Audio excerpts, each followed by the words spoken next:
tanggal 7 Ramadan tahun kedua setelah momen hijrah, meletuslah peperangan pertama umat muslim di Bukit Badar. Pertarungan berlangsung sengit, hingga akhirnya umat muslimin yang berjumlah hanya sepertiga dari jumlah kaum Quraisy berhasil memenangkan pertempuran. Umat muslim mendapat banyak harta rampasan perang serta tawanan yang dibawa ke Madinah. Para tawanan yang ingin bebas diminta untuk menebus diri mereka. Salah satu di antara tawanan Quraisy ternyata ada yang ditebus dengan kalung milik Khadijah radhiyallahu anha, istri pertama Rasulullah sallallahu alaihi wasallam. Tawanan itu tak lain adalah menantu Rasulullah sallallahu alaihi wasallam yang ditebus oleh istrinya Zainab, putri Rasulullah sallallahu alaihi wasallam. Dialah Abul As bin Rabi. Dalam kehidupan masyarakat Quraisy, berdagang merupakan mata pencarian utama bagi kelangsungan hidup mereka. Para pedagang Mekah biasanya menitipkan barang dagangan mereka pada ketua kelompok kafilah dagang mereka. Kafilah dagang biasanya dipilih dari kalangan terhormat dan dipercaya mempunyai keahlian dagang sehingga dapat memperoleh banyak keuntungan. Adalah Abul As bin Rabi, salah satu saudagar sukses yang berasal dari suku terpandang, yakni suku Abdus Syam. Di usianya yang masih muda, ia telah dikenal sebagai seorang pedagang yang banyak meraup keuntungan karena keahlian dan kejujurannya dalam berdagang.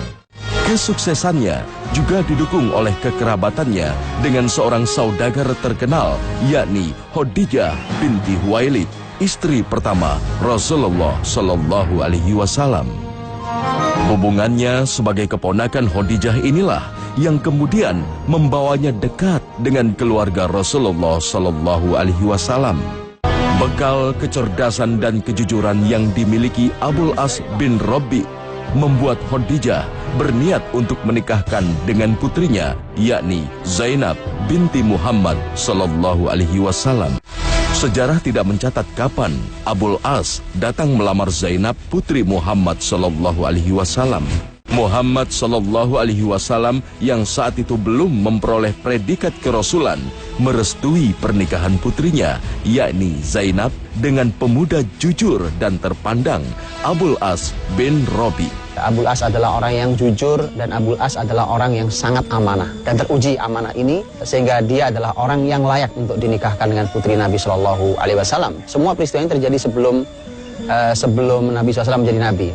Dan inilah sebenarnya yang juga nanti oleh Islam diteruskan ketika Nabi Muhammad membawa syariat Islam ini, disampaikan bahwa ternyata memang pilihan seorang wanita kepada laki-laki itu memilih orang seperti seorang Abul As, di mana Nabi SAW menyampaikan bahwa idza ja'akum man tardawna dinahu wa amanatahu fazawwiju wa illa takun fitnatun wa fasadun kabir. Kata Nabi, kalau ada seorang laki-laki yang datang kemudian meminta untuk melamar, maka nikahkan ia.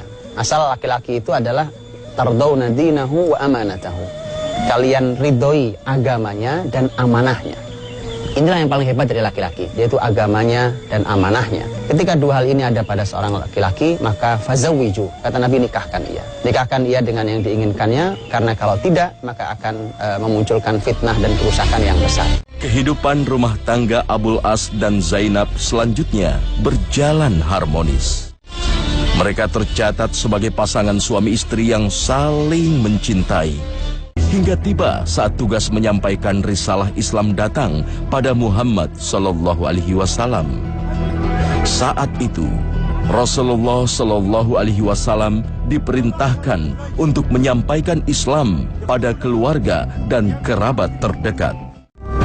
Saat itu beberapa keluarga terdekat dan putri-putri Rasulullah sallallahu alaihi wasallam segera menerima Islam. Namun ajakan Islam ternyata tidak disambut oleh menantu-menantu Rasulullah sallallahu alaihi wasallam. Mereka tidak ingin berpaling dari ajaran nenek moyang. Hal ini membuat sedih Rasulullah sallallahu alaihi wasallam atas perbedaan akidah di dalam rumah tangga putri-putri Rasulullah sallallahu alaihi wasallam. Namun, Rasulullah Shallallahu Alaihi Wasallam tak mampu menarik kembali putri-putrinya. Sebab saat itu, syariat yang melarang pernikahan berbeda agama belum turun. Gayung bersambut saat itu ketika harapan Nabi SAW agar putrinya dipisahkan, diceraikan oleh menantu-menantunya kalau mereka tidak masuk Islam, ternyata terpenuhi. Tapi terpenuhi hanya pada 2 orang, yaitu Ruqayyah dan Ummu Kulthum. Karena peristiwa di orang-orang Quraisy yang mulai marah, orang-orang Quraisy yang mulai marah pada Rasulullah SAW terhadap dakwah Islam, orang-orang Quraisy ini mereka memaksa menantu-menantu Nabi yang 3 orang ini untuk menceraikan putri-putri Nabi SAW. Tujuannya untuk menyakiti Nabi, menyiksa Nabi. Karena ketika dakwahnya ditolak, masyarakat memusuhi, kemudian setelah itu putrinya, rumah tangganya dirusak oleh mereka. Mereka berpikir mereka akan bisa menyakiti Rasulullah SAW dengan cara itu. Tapi tidak benar, wong Rasul berharap. Rasul sendiri yang berharap bahwa putri-putrinya dikembalikan. Justru Nabi SAW memikirkan Zainab. Karena ternyata suaminya Zainab, yaitu Abul As ibn Rabi al-Absyami, dia tidak mau menceraikan. Dia mengeluarkan kalimat yang menunjukkan betapa cintanya yang sangat agung dan tinggi pada seorang Zainab. Dan dengan dia mengatakan, aku tidak mau ada wanita pengganti yang lain untuk menggantikan istriku. Rasulullah Shallallahu Alaihi Wasallam dengan berat hati harus merelakan putrinya Zainab hidup bersama suami sahnya Abul As bin Rabi meski mereka berbeda keyakinan. Sementara itu, di saat ancaman kaum Quraisy sudah tak terbendung lagi, Rasulullah Shallallahu Alaihi Wasallam memutuskan hijrah ke Madinah. Disinilah Abul As tetap mempertahankan Zainab, istri yang sangat dicintainya, agar tetap berada di sisinya di kota Mekah. Hijrahnya Rasulullah Shallallahu Alaihi Wasallam dan umat muslimin ke Madinah ternyata tidak mengindikasikan bahwa perselisihan antara umat muslim dan kaum Quraisy berakhir. Perseteruan kian memanas, hingga akhirnya kaum Quraisy sepakat untuk mengirimkan 1000 pasukannya ke Medan Badar di tahun kedua Hijriah. Di antara pasukan-pasukan yang ditugaskan tersebut, Abu As bin Rabi termasuk di dalamnya. Namun bukan keinginan hati Abul As untuk berperang melawan muslimin, terlebih melawan Rasulullah Shallallahu Alaihi Wasallam yang tak lain adalah mertuanya sendiri. Semua dilakukannya karena ia berada dalam lingkungan masyarakat Quraisy Mekah. Dengan berat hati, Abul As berperang dan mengayunkan pedang di Medan Badar. Sementara itu kaum Quraisy merasa yakin bahwa mereka akan berhasil menghabisi umat muslim yang berjumlah hanya 1/3 dari pasukan mereka. Namun di luar dugaan, kaum muslimin berhasil memenangkan peperangan. Tak sedikit ghanimah atau harta rampasan perang yang didapatkan muslimin. Tak sedikit pula pasukan Quraisy yang menjadi tawanan. Abul As bin Rabi menjadi salah satu yang ditawan. Rasulullah Shallallahu Alaihi Wasallam pun mengumumkan agar tawanan harus membayar tebusan untuk membebaskan dirinya. Zainab yang mendengar kabar tebusan tersebut segera mengirimkan kalung yang merupakan hadiah pernikahan dari Khadijah untuk menebus sang suami. Apa yang dilakukan Zainab sungguh menyentuh hati Rasulullah Shallallahu Alaihi Wasallam. Kalung perhiasan yang digunakan Zainab untuk membebaskan Abul As telah membuka kenangan saat-saat indah Rasulullah Shallallahu Alaihi Wasallam dengan sang istri tercinta Khadijah binti Huwailid. Begitu Nabi SAW melihat uang tebusannya Abul As, dan itu adalah perhiasan emas yang cukup untuk menebus Abul As untuk dibebaskan. Rasul SAW hatinya tiba-tiba menjadi sangat terenyuh, menjadi sangat terharu. Mengapa? Karena ini adalah perhiasan milik Khadijah radhiyallahu anha. Waktu Zainab dahulu menikah dengan Abul As, Khadijah sang bunda, yaitu istri Nabi SAW yang telah wafat, yang begitu dicintai Nabi, menghadiahkan perhiasan ini, dihadiahkan kepada Zainab radhiyallahu anha. Dan itulah yang sekarang digunakan untuk menebus Abul As, dilakukan oleh Zainab putri Nabi SAW. Tentu tidak karuan hati Nabi SAW, karena Nabi SAW jangankan perhiasan yang dulu dimiliki Khadijah, bahkan orang lain yang dulu pernah berteman dengan Khadijah pun begitu dihormati oleh Nabi SAW, disambung silaturahim itu. Apalagi ini adalah peninggalan barang yang dulu pernah punya kenangan yang sangat indah. Rasulullah Shallallahu Alaihi Wasallam pun meminta persetujuan para sahabat untuk membebaskan Abul As tanpa tebusan. Ya ukhwat al-Islam, هذه قلادة أرسلت بها زينب ابنة رسول الله صلى الله عليه وسلم بفداء زوجها الأسير العاص بن الربيع، وقد أهدتها إليها أمها خديجة رضي الله عنها في يوم زواجها منه.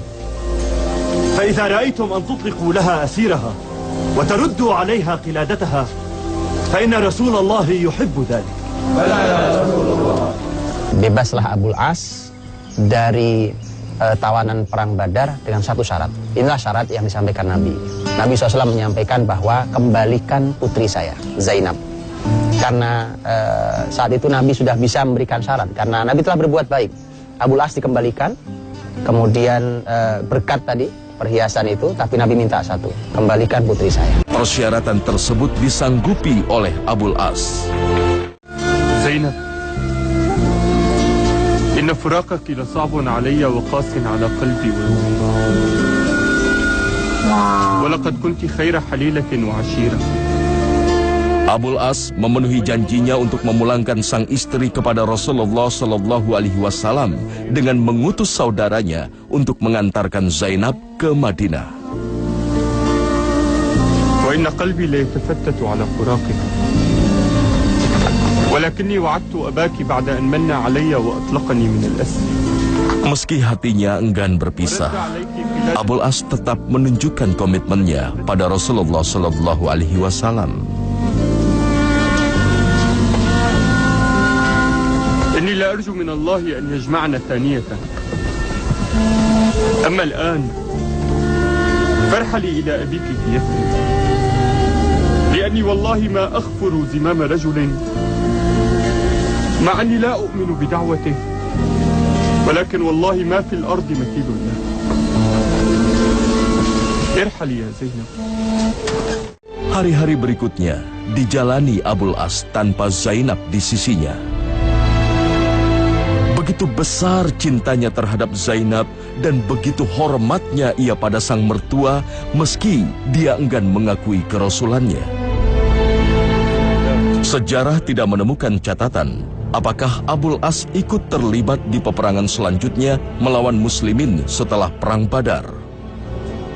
Ya ibn akhi, anta dhahibun al-ana bi amwali Quraisy ila Syam. Di tahun 6 Hijriah, Abul As dipercaya memimpin kafilah dagang menuju Syam. Innahu walidu zawjik, Zainab. زينب وحر قلباه على زينب وهل في نساء الأرض مثل زينب. Di dalam hatinya saat akan berangkat menuju Syam, Abul As sangat berharap ia bisa kembali bertemu dengan istrinya. كل النساء بعد زينب حطام ثم إني لا أشعر أني أحيا بعد زينب. Baginya, tak ada wanita lain yang mampu menggantikan Zainab di sisinya.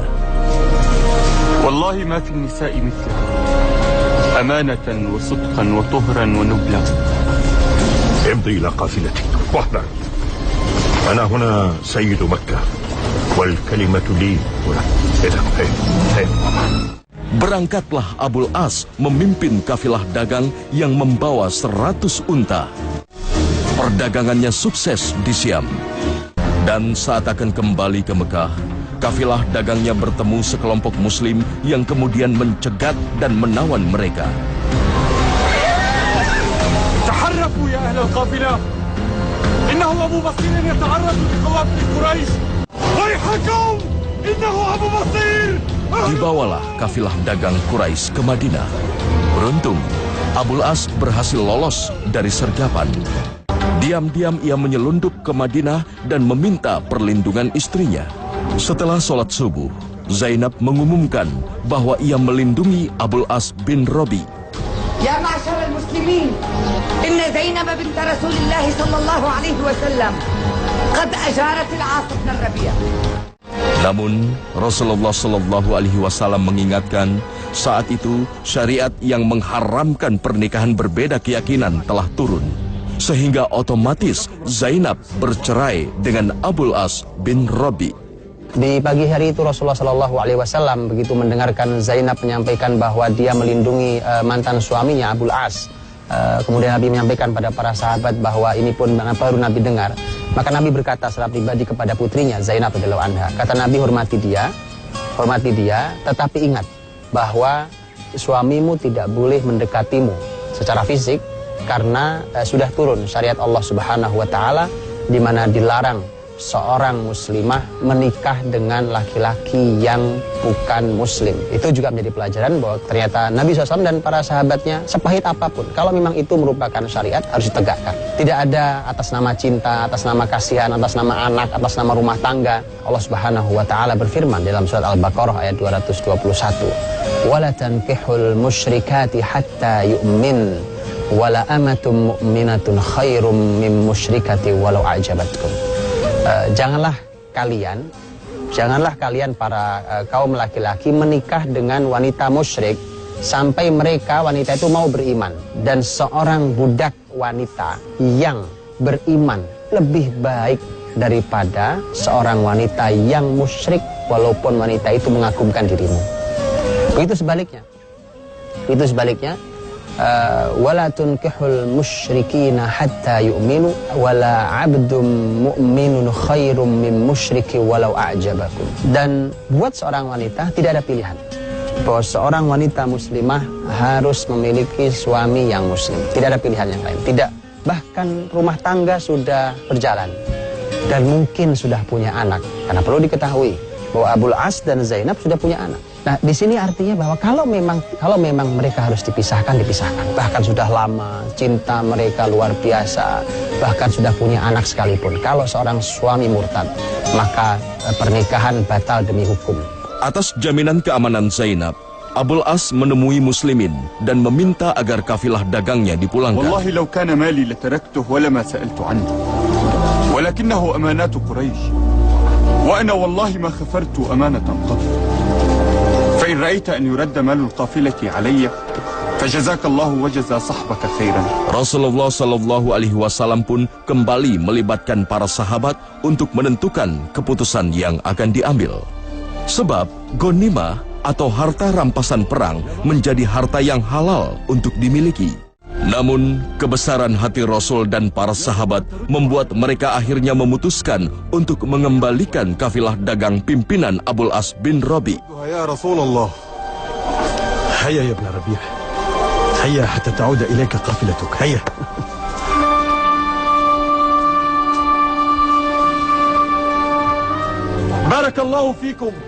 Barakallahu fikum wa binabiyikum wa barakallahu fiki ya Zainab. Berkat perlindungan Zainab yang tak lagi menjadi istrinya, ia pun kembali pulang dengan aman tanpa kurang suatu barang pun. Sampai di Mekah, Abul As segera memenuhi amanah dengan memberikan hak-hak kaum Quraisy yang dititipkan padanya. Atajidu fiha naqsan ya Aba Sufyan? لا. Idzan da'uni li sya'ni. La muqama li bainakum. إلى أين يا ابن أخي؟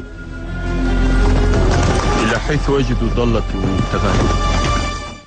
Setelah ia memastikan semua hak telah terpenuhi, ia pun mengumumkan keislamannya dan kembali menuju Madinah untuk bertemu Rasulullah Sallallahu Alaihi Wasallam. Asyhadu an la ilaha illallah wa asyhadu anna Muhammadan Rasulullah. يقول لك رسول الله صلى الله عليه وسلم عد إلى زوجك زينب بالعقد الأول، فأنت مسلم وهي مسلمة، ولم يعد ثمة ما يحول بينكم. زينب حمدا لك يا رب العالمين، الشكر لك يا رسول الله. Maka kembalilah Abul As menjadi suami yang sah bagi Zainab, putri Rasulullah Sallallahu Alaihi Wasallam. Tak tergambarkan kegembiraannya dapat kembali hidup bersama Zainab. Namun, kebersamaan tersebut tak lama ia rasakan. 2 tahun kemudian, mereka kembali harus dipisahkan. Di tahun 8 Hijriah, Zainab wafat. Tahun ini menjadi tahun kesedihan yang mendalam bagi Abul As. Tak tercatat bagaimana kisah hidup Abul As setelah wafatnya Zainab. Namun, tak lama setelahnya, Abul As pun wafat di tahun 12 Hijriah. Cinta sejati Abul As bin Rabi dengan Zainab binti Muhammad SAW kembali berlanjut dalam kehidupan abadi di akhirat kelak.